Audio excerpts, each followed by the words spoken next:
Baiklah, hari ini kita nak kupas satu persoalan yang sangat asas tentang manusia. Kita akan cuba fahamkan teori-teori perkembangan kanak-kanak yang nampak macam rumit ni dengan cara yang lebih santai dan visual. Pernah tak anda berhenti sekejap dan fikirkan tentang soalan ni? Macam mana seorang bayi yang tak tahu apa-apa, akhirnya boleh jadi anda yang sekarang ni, dengan segala pemikiran dan personaliti yang unik. Ia satu proses yang sangat menakjubkan, kan? Sebenarnya, ini bukan cerita biasa-biasa. Boleh dikatakan ia salah satu kisah paling epik dalam sejarah manusia dan ia berlaku pada setiap seorang daripada kita. Satu perjalanan pertumbuhan yang universal. Jadi untuk faham perjalanan ni, pakar-pakar psikologi dah cuba lukis macam-macam peta selama lebih 100 tahun. Penting untuk kita ingat, tak ada satu pun peta yang sempurna. Setiap satunya cuma bagi kita satu cara pandang yang berbeza tentang landscape perkembangan manusia yang luas ni. Anggaplah kita akan mulakan satu lawatan ke sebuah galeri yang hebat. Dalam galeri ni, setiap dewan akan tunjukkan kita cara yang berbeza untuk faham macam mana kita semua membesar. Dah sedia? Jom! Okey, perhentian pertama kita. Dalam galeri ini, kita akan teroka macam mana cara pemikiran kita berkembang dari bayi sampailah kita dewasa. Idea utama dalam dewan ni datangnya dari seorang tokoh bernama Jean Piaget. Menurut dia, kanak-kanak ni bukan macam span kosong yang hanya serap maklumat. Tak, mereka ni lebih macam saintis cilik. Mereka aktif membina pemahaman sendiri tentang dunia melalui apa yang mereka teroka dan alami. Piaget bayangkan perkembangan ni macam kita naik satu tangga kognitif.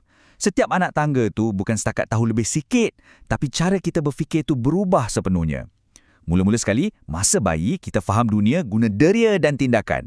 Semua benda nak masuk mulut, nak sentuh. Lepas tu, kita naik ke peringkat seterusnya, dah boleh guna simbol dan bahasa. Tapi logik, belum mantap lagi. Kemudian, barulah kita boleh fikir secara logik tentang benda-benda yang nyata depan mata. Dan akhirnya, di puncak tangga, kita dah mampu berfikir secara abstrak. Ini membawa kita kepada satu persoalan yang menarik. Betul ke perkembangan kita ni berlaku dalam lompatan besar macam naik tangga? Atau ia sebenarnya lebih macam sebuah komputer yang sentiasa di-upgrade?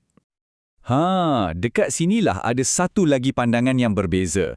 Teori pemprosesan maklumat melihat minda kita ni macam komputer. Menurut teori ni, seorang kanak-kanak tu bukannya tak logik, cuma hardware dia macam kapasiti memori ataupun kelajuan pemprosesan masih lagi terhad. Jadi, perkembangan tu bukanlah tentang melompat ke peringkat baru, tapi lebih kepada proses upgrade yang berterusan pada komponen yang sedia ada. Jom kita bergerak ke galeri seterusnya. Sebab minda kita tak wujud dalam vacuum kan?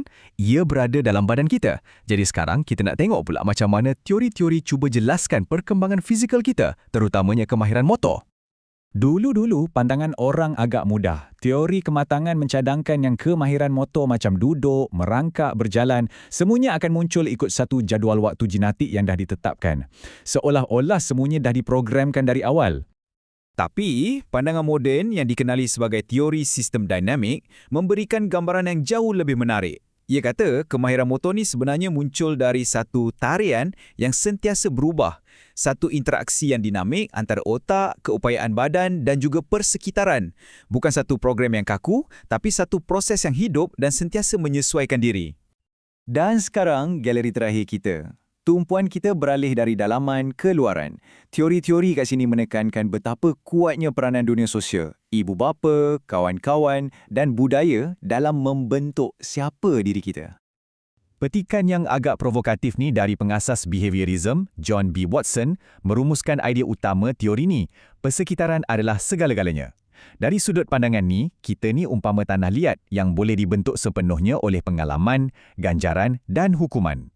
Idea ni pun sebenarnya berevolusi. Ia bermula dengan behaviorisme yang fokus pada ganjaran dan hukuman secara langsung. Kemudian, Albert Bandura datang dan kembangkan idea ni. Dia tunjukkan yang kita juga boleh belajar hanya dengan memerhati dan meniru orang lain. Akhir sekali, Vygotsky bawa idea ni selangkah lagi ke depan dengan menekankan macam mana budaya kita melalui ibu bapa dan guru secara aktif membimbing proses pembelajaran kita.